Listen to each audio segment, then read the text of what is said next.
Welcome to the Athlete Climate Academy, where we speak to athletes, scientists and communicators about the important conversations that we need to have about the climate crisis. We've got an awesome guest for you today. Dr. Brianna Pagán is a NASA engineer excelling in geospatial projects and an ultra runner conquering challenging trails. With a passion for making science accessible, she inspires others in both the cosmos and on the trail. Currently as Deputy Manager at NASA Goddard's Earth Sciences Data and Information Services Center, easy for you to say, and guest lecturer at Loyola Marymount University's College of Science and Engineering. Brianna, welcome to the podcast. Yeah, thanks so much, you. Oh, thanks for coming along. I've been wanting to get you on for ages, following you on the social media. All the things that kind of tick the boxes for who we love on Athlete Climate Academy: scientists, activists, educators, communicators, athletes. You tick all of those boxes, so it's great to have you on. Thanks. Yeah, it's very nice for you to say, and I've been excited to join you. I mean, I've been listening along, and yeah, I love talking about the intersection of especially climate and running. Yeah. Well, it seems that we share a passion for education, whether that's in academia or in the communication of science as well. So what is your history of that? What's your background? Basically, tell us a little bit about yourself.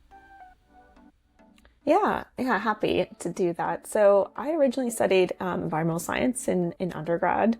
And to be honest, I had no idea even what the word sustainability meant before I went to college. I grew up in a pretty quiet town outside of Los Angeles, the high desert. We used to import all of our water supply. I used to go running along the aqueducts there, and I never questioned things like, where does our water come from? I live in a desert, but then there's this whole man-made infrastructure coming in, and it didn't really click until I went to college, and I think I took a general ed class in biology, and the professor explained how the coral reefs were dying off. And it kind of clicked for me then that that's something that I was really interested in understanding. But climate change, sustainability, all of that was totally brand new to me. And I ultimately started focusing in on hydrology. So I'm a hydrology by training. Originally working in water conservation at a local water agency here in Southern California. But I realized very quickly that even though I was feeling a lot of altruism in the work that I was doing, trying to save water, trying to get people rebates to get more efficient appliances, I kind of wanted to be able to zoom out and understand climate on a larger scale. So I decided to pursue my master's and ultimately my PhD, originally looking at how climate change was going to impact water supply in the Western United States, and ultimately switched over to doing remote sensing, which is just looking at the environment really from space. So trying to use satellites to try to understand different environmental issues. My PhD specifically was looking at plant stress from space. So we actually can tell now at really high resolutions whether or not plants are stressed out, what's the potential cause of that, and that can help inform farmers, etc. I ended up having a few jobs after my PhD, but ultimately I ended up landing at NASA, working more on software engineering. So I'm more of a science enabler now. I don't really do typical research. I actually work to try to distribute satellite data to the masses. NASA as an organization is also trying to move to the cloud. The cloud is also potentially, a big player in making things equitable, in making people being able to access this data more easier. Because right now there's just petabytes of data. You can't do these sort of complex models on your normal laptop anymore. It's just impossible. So our data center is working to actually distribute that data to the public, using cloud infrastructure to be able to tackle that. And even though I love my normal job, I also really love teaching. I love being involved in the next generation. And so that is why I still maintain one foot in academia. I still lecture classes in sustainable engineering, climate resilience, things like that. So if I was to, as a science communicator myself, I might try and sum up your PhD of, what the future of water is in the United States, especially in the western half of the United States, in that part of the watershed. Could I sum it up as thumbs down, bad? Bad? Like, is that the future? It's the reason why I end up sort of switching my research path from climate modeling to remote sensing was, to be honest, a bit of apathy around doing literature reviews, reading papers, and really feeling like my science was no different, my results was no different than scientists 20 years before me. And yes, we keep getting higher models, better data, better ground truth, but ultimately, scientifically, we've known what's going to happen here in the Western US for quite some time. We're already an area that's more prone to extremes. So it's natural for us to go through droughts and flood years, but now those are occurring much more frequently. And when we built our infrastructure for water resources in the Western US, it was built after a series of very wet years. And so they made political decisions, right, to build dams that could hold about 1 or 2 years of water, not realizing that actually naturally we might experience droughts over 5 years. And now we see that occurring, much more frequently. And so it's a thumbs down, but from a science side, it's very interesting that it's no longer a science problem, right? It's not an information problem. It's really a policy issue. It's really coming from people having to make different decisions, not because we lack the information to make those decisions. So, yeah. Yeah, I've thought I came to the decision a while back that it was no longer in the hands of scientists. It's kind of like no longer in the hands of science communicators. I think, the science presenters, science communicators have done a lot to show the world and convince the world. I was just on a different podcast the other day saying, I think that in the last 20 years, how long I've been talking professionally about climate change, I've seen a huge difference in what we were talking about with climate change then and to what we're talking about climate change now. Carl Sagan back in the 80s was talking about climate change in the Senate. 100 years ago, there's writings in the newspapers. We've been doing this a long time. Journalists, presenters, science communicators, scientists have known about the science for a long time.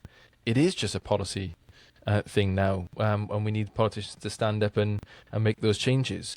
So how do we go about communicating those complex climate science, the complex climate science in a way that politicians will ultimately understand? Or is it just up to them to change their own minds? Yeah, I mean, first, I just want to double back on echoing everything that you just said. I've been doing this for 10 years. I also am at the same conclusion. And even when I teach engineers, I'm saying this is not an engineering problem. You're getting your degree in engineering, but you need to learn a lot of other skills to actually make the impact that you want. You're wanting to do this because you're passionate about climate, but I'm telling you that you need skills beyond just engineering. And if it was an engineering problem, we would have figured it out, decades ago. And last thing, to just bring it back to, when I joined NASA, one of my colleagues who worked there for over 30 years, also an avid runner, his name's Bill Tang, his goodbye email to us all, it haunts me in the best way possible, because he basically signed off saying, I hope to be crossing paths with you all somewhere, if not at the barricades. And there's a lot of work left to be done and not enough time. And it was him also exiting, and he's in total advocacy work now. And this is, as a scientist, you probably view NASA as the pinnacle, right? That's the top impact that you might be able to have. And seeing someone leaving after a 30-year career and also feeling like that's not enough. And I'm actually going to do part 2 of my career and do advocacy work. So yeah, I just wanted to echo that. And when it comes to that education of politicians or really just even lay people, right? People who aren't the scientists and the engineers. What I'm starting to realize more and more is trying to translate to things that people can resonate with, right? It's taking the science, and we need people who are effective translators to whatever metrics or whatever is actually speaking to politicians or individuals. I think my own personal example of a success or seeing something like this actually in action is, I told you my background is really in hydrology and water resources management. And of course, every state is mandating water planners to plan for climate change. If I'm doing that though, and I just hear I'm skimming papers and it's saying, 1 to 10% increase in temperature and a 30% maybe increase in precipitation, that doesn't really mean a lot. I can scribble that down in a report and technically I've covered my bases. Right. But what I realized working at a water agency is that what do we normally use metrics wise to plan things? Well, water agencies, we use things like the 1 in 100 year flood, right? Or the 1 in 1,000 year drought. That's the metric that we actually build specs off of. And so some of my original research was just translating it, taking climate model output and using the same dialogues that water managers are using. And that was much more effective. And I think we just need more people at the intersection of both, people with enough science knowledge and enough, overview of what's going on either politically or in your social groups to do the translating for people. And you mentioned social groups, and I think that, one of the things to talk about a lot in this podcast is instead of trying to change everyone's minds, because almost no one can do that. There's never been a time in history, I don't think, where someone's changed everyone's minds about a specific thing. To make it accessible and doing it for your local tribe, the people that you feel connected to, for the your local community. So if you really enjoy racquetball, then you might talk about climate change at your local racquetball club. If you really enjoy geocaching, you might do it whilst you're out geocaching. So you've done that for the running community. I feel like that's one of your tribes, one of the communities you feel really attached to. How would you go about taking the climate change science, wrapping it up in a ball and saying, hey, runners, this is something we need to be advocating for, we need to be excited about, we need to be pushing on, be progressive on? How do you take it to that community? Yeah, so I've been able to get some exposure two ways in doing this. This past year at Western States, I was reached out to from Footprints, which is a climate action hub focused on the friend running of the podcast, community. Dakota Jones, as well. Yes. And they basically were looking at exactly this, like how can we take your knowledge and give it to folks who are going to Western States. And in doing that, I prepared a map for them of the course, right? Something that every runner wants to know. I want to know the gain. I want to know where the aid stations are. And I basically created a map that showed the course and all the major aid stations, and then connected those locations to different climate issues that are going on that course, because there's a ton. Western States is at the foothills of the Sierra Nevada mountain range, and that is one of the most susceptible regions to climate in the state of California for our reliance on snowpack, for wildfires, etc. And not just talking about, what it means to that ecosystem, but then also translating it to metrics that runners can understand. So I pulled data of like the average temperature for the past 30 years at Western States on the day of the race. And it has gone up like 7 or 8 degrees over the past 30 years. Ooh. Right. So that's something we can understand, something we feel, right? If you're telling me that 30 years ago, chances are it was going to be 70, 75 degrees in the course, and now it's going to be 90. That's something I'd probably consider, when I'm picking races. There's also different comfort indices that we try to also provide people for judging, like how many runnable days then they're going to be in where I live, like for a comfortable day to run.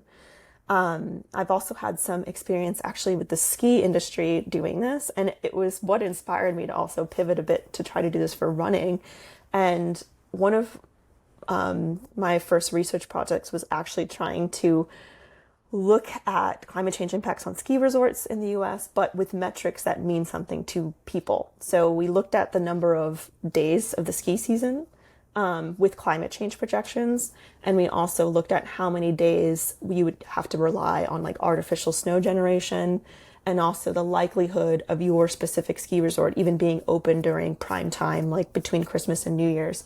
And I presented this information at a science conference, and I have never had so many questions. I had 30 minutes of questions.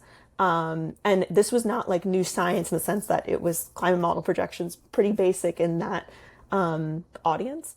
But it was, wait, I go to this ski resort. I know exactly, what you're saying. And my family goes to that ski resort every year. And you're telling me that, I might not be able to do that. And it was fascinating to me how much more of an impact that I saw on people. People were much more engaged, willing to pay attention, and then really cared. And even that was already with it's a group of people that are gonna, let's say, care a bit more already. Doing that, I think, to an audience of runners or whatever your community is that isn't scientists, I see that like huge potential impacts for that and people taking that message home. Yeah, because you really, and when I get asked on, what's the one thing we can do? We had a great podcast a while back on how to talk to people about climate change, and we often say that the best thing you can do is to meet people where they are. So never try and bring people to where you are, but go to them as a communicator, and whether that's the things that they love doing or the things that they really care about. I think it was I heard it, and somebody said that the late great Leonardo da Vinci said, and I don't think it is. I think it's one of those things where either Einstein said it or Martin Luther King said it or whoever.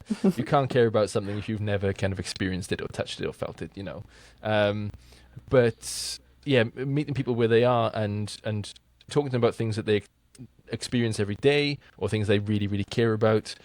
Like I said, in the running community and in the skiing community, if that's one of the races or if it's one of the ski resorts, that's the things that they really love. That's the things they care about.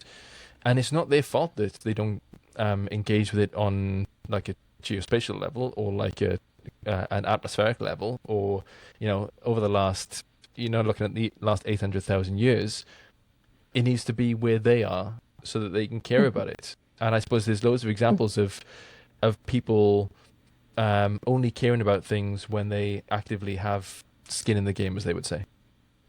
Yep, exactly, exactly. No. So, how do we then go about, discussing these climate issues?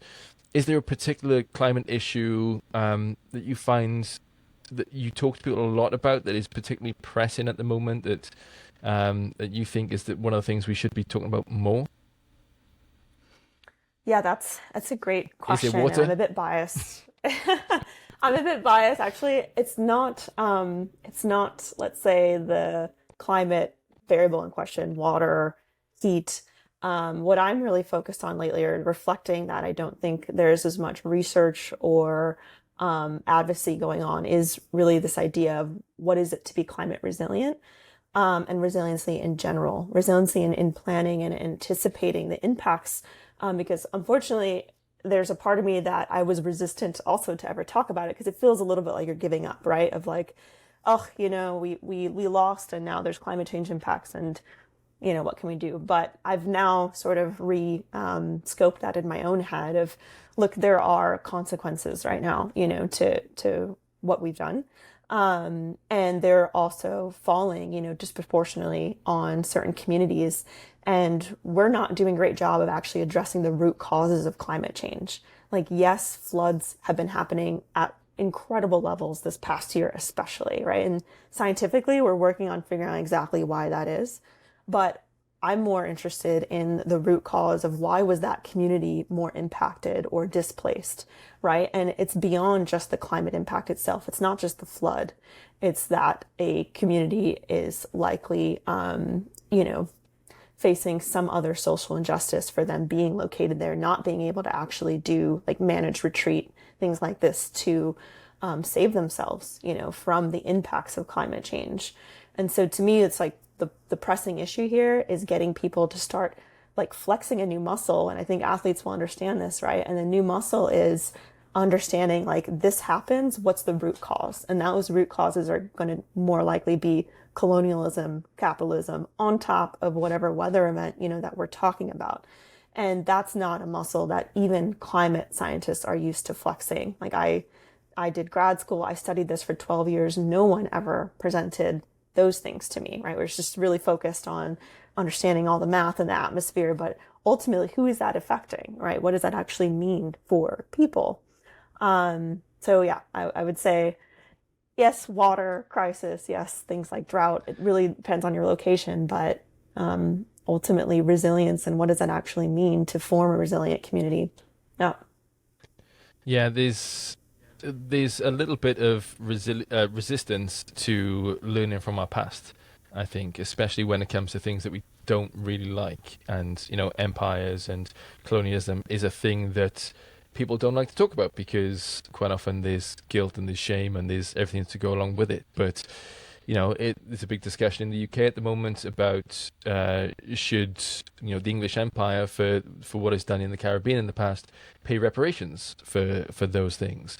And I think you absolutely, when you think of the profits that it made from the things that happened there and how much that area got held back, and now UK being a G7 country, there is that ability, being like the sixth richest country in the world, there's the ability to pay for resilience around the world for things that, to have a resilient economy, to have resilience against climate change, to have a resilient social system.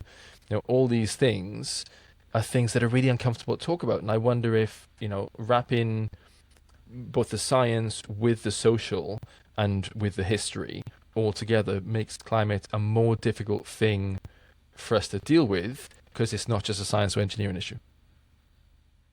I think that's a great point. And especially, in the US when climate itself is already polarized and political, right? And then throwing on top these extra layers of, what makes people feel shame and guilt. And those are never effective means, right, to get change, right? You're never going to get someone to change their mind by making them feel guilty.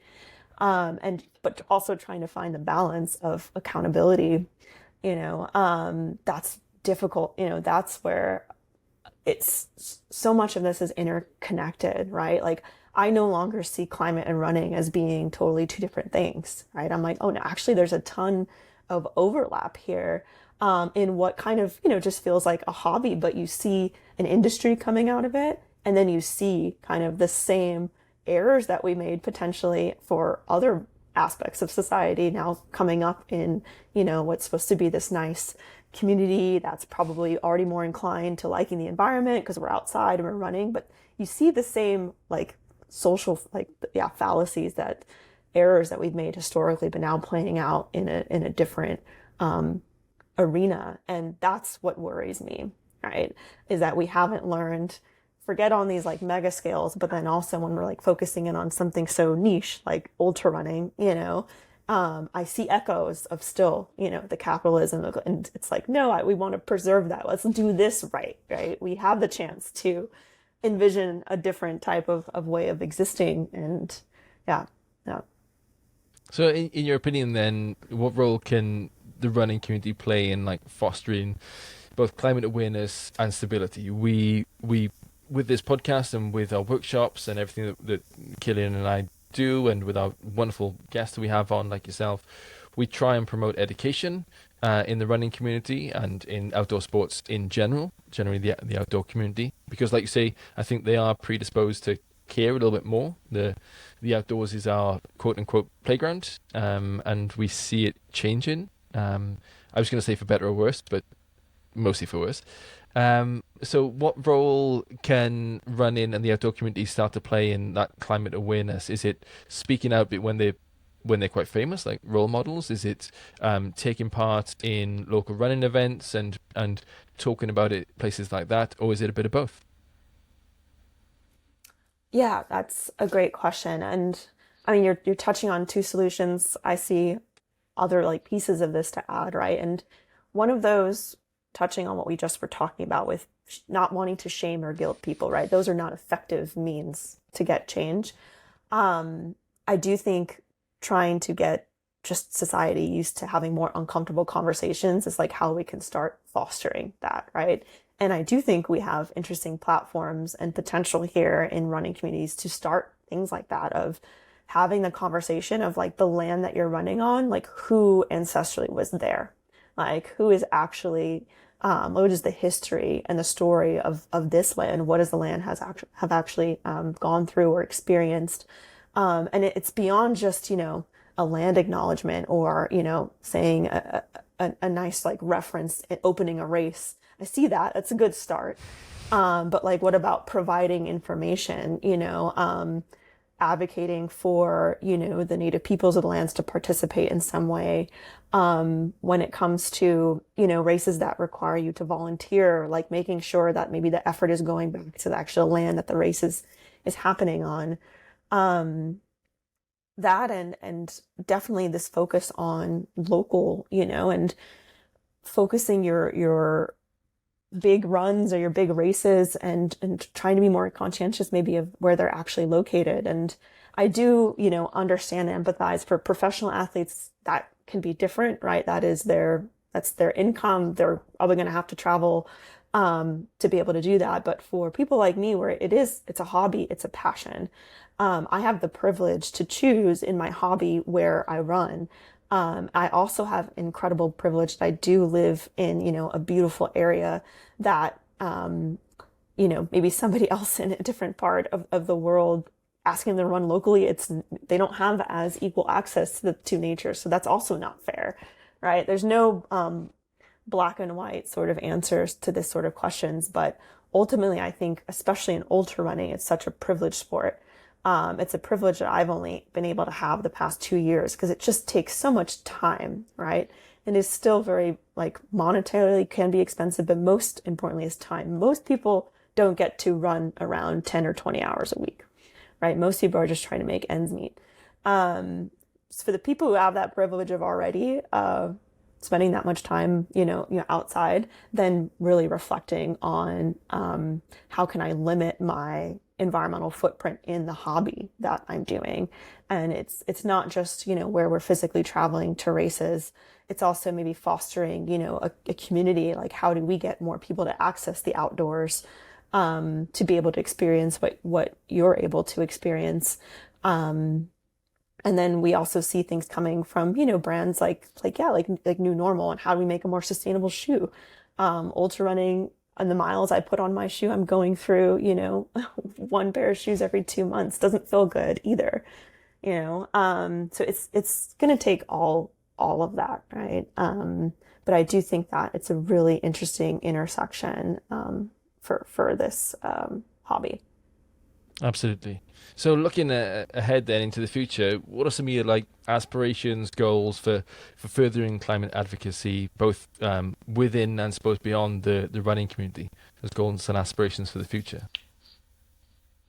Yeah, I mean, to be honest, when I saw things like the pushback from UTMB, from Whistler, right, that was actually giving me some hope for the future that, well, as a community, we came together and said, wait, that's not right, to me, it's funny because I'm like, people are probably not realizing what feels not correct about that is also touching on the same things that are the root causes of climate issues themselves, right? And that's capitalism, colonialism, people coming into areas. And there's a very small example that I think might actually resonate with this community a bit more.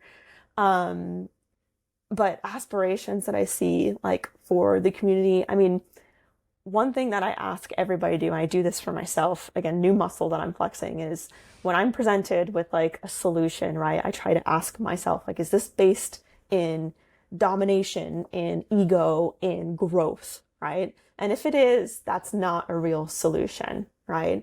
Real solutions should now be focused around, being resourceful, fostering connections, empathy, and yeah, really trying to go back to this more village type of mentality.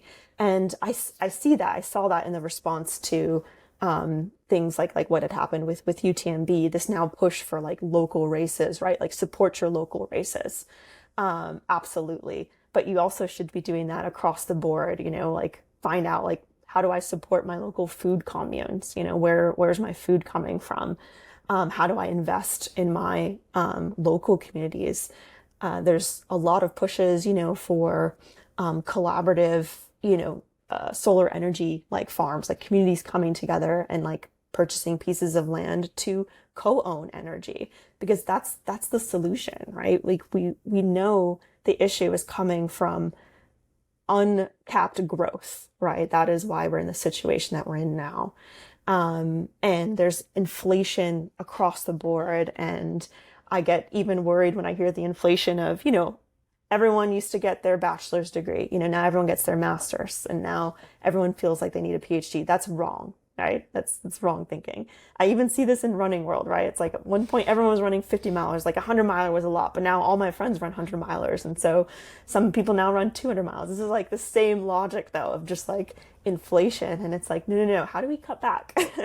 And focus more on being content, like with what we have, or what is the really reason behind any sort of that growth. So yeah, ultimately like local focus on like across the board, not just in your running communities, but just how you're living life day to day.